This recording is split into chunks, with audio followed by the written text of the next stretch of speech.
Onosato is the future of sumo, not Hoshoryu. Now, I know that seems crazy when you think that, oh, Hoshoryu was just promoted to yokozuna, but let's be real. Onosato, way more consistent than my favorite Rikishi, Hoshoryu. Now, I'm just trying to say he's my favorite because I want to show you I'm being unbiased here.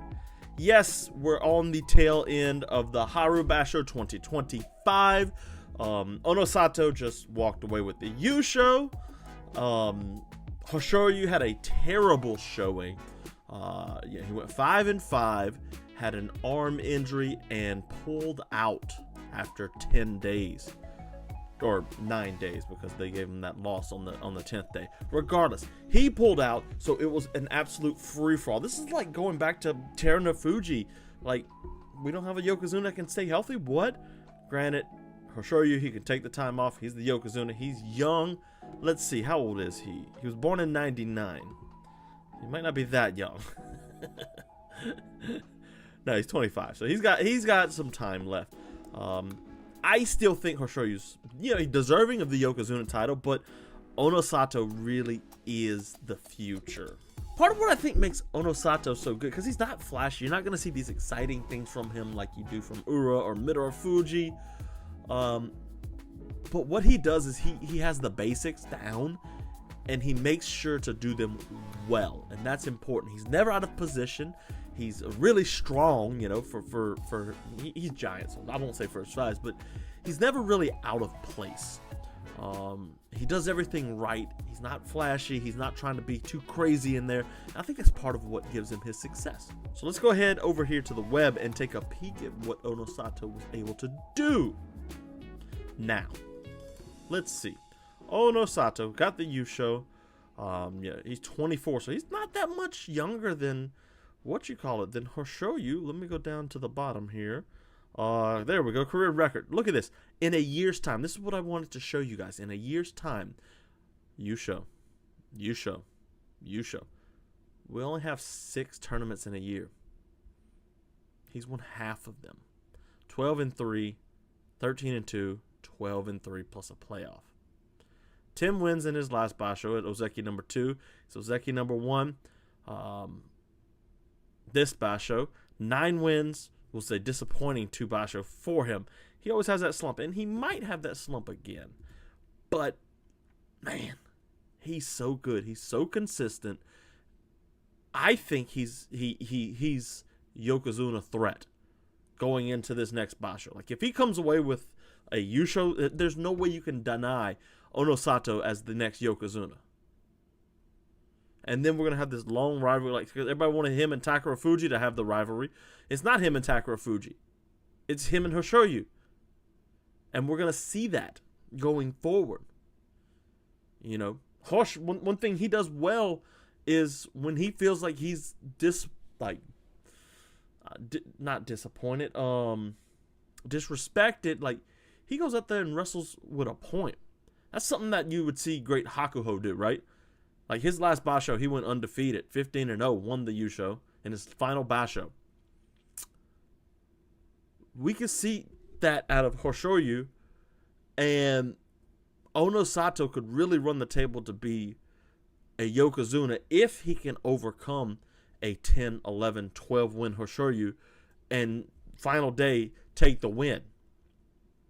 Because that's what got Hoshoryu the yokozuna title, right? Because he stumbled. He had 3 losses at basho 2 months ago,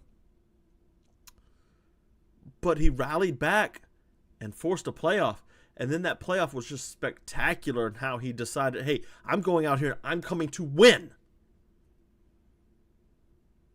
And that's really what got him the yokozuna title. Wasn't that he really deserved it more than anybody else. He wins basho every now and then, I think he has 2-3 career wins. Onosato did that in a year. I'm telling you guys, he's special. And it's like, again, Hoshoryu is my favorite Rikishi right now. But when you look at the cold hard facts at who wins basho, it's Onosato. He's clearly the best wrestler right now. He's clearly the best sumo wrestler. Like, I feel like it's not even close. There's others out there that are good. You've got, Hoshoryu. You've got a bunch of guys out there. Koto Zakura, who's kind of fallen off. It was just a fantastic performance.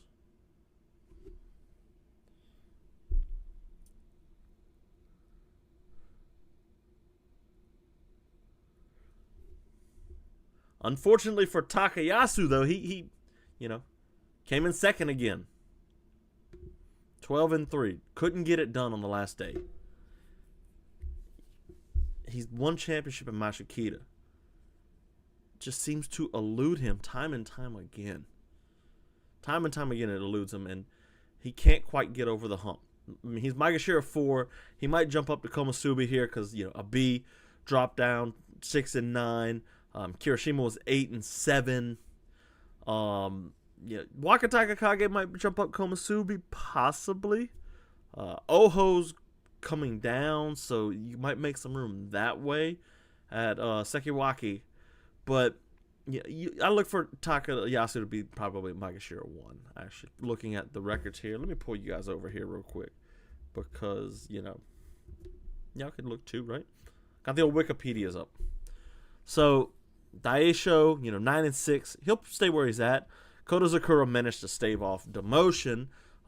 Good for him. 8-7. He looked really bad early. It's like, oh no. Onosato obviously got the yusho. Oho 6-9. Unfortunately for him, probably down Maegashira 1-2. Kirishima, Abi, Abi's he's just old, man. Wakataka Kage had me nervous for a little bit. He had to rally off, I think, 6 straight wins to get his Kachikoshi, which he started off terrible, 3-4 losses in a row or something like that. So a bunch of losses in a row. I'm like, oh no, this ginormous run back to where he's supposed to be, Wakataka Kage, after the injury and taking a year off and having to start all the way from the bottom again, going nearly undefeated all the way up to top rank. This showed like there's a difference between wrestlers like Koto Zakura or Oho and somebody like Wakataka Kage, who's mentally tough. Like, he's not gonna let a couple losses, he had 6 losses. He's not gonna let even 6 losses hold him back. He's still gonna rally back and get not just his Kachikoshi, but a win above it. So I was happy to see him get it. I'm a big Wakataka Kage fan. He's a smaller Rikishi, so I'm a fan of that. Wakamoto Haru, he did his thing. Kind of a 9-6 record match. Wakataka Kage. I can see Wakataka Kage and Wakamoto Haru both moving up. You bump down Oho and Abi, and you have Wakataka Kage and Wakamoto Haru kind of fill in there. Maybe Takayasu. So yeah. Let's see. Chiyoshima, Gonoyama, both losing records. Tobizaru, same thing. Takanosha just had a miserable 3-12 tournament. Ichi Yamamoto 7-8. Ura, my boy Ura, the ever acrobatic, the ever fun, couldn't get it done in front of his home crowd. 7-8. He'll probably dive to like Maegashira 10 and fight his way up. Kim Bozan, always fun, 6-9. Takara Fuji, looked like he was in contention for a little while, until he started stumbling a little bit. They ended up with a 9-6 record, which is good. That'll see him rise up the rankings again. Remember Takara Fuji? He won it at Maegashira 17. When was that? Let me see. Fighting record. There we go. Yeah, that was a year ago actually. Yeah, March last year. 13-2. Outdoor injury, down to Juryo. Hurt himself in Juryo. Had to do it again. 13-2 was enough to get him back to the show. 1-2-3. Hasn't had a losing record since. He hasn't had a losing record. Since he had to pull out, which we're not really going to call that a losing record if we're being honest. But Takara Fuji, I think he has a bright. He'll be Ozeki for sure.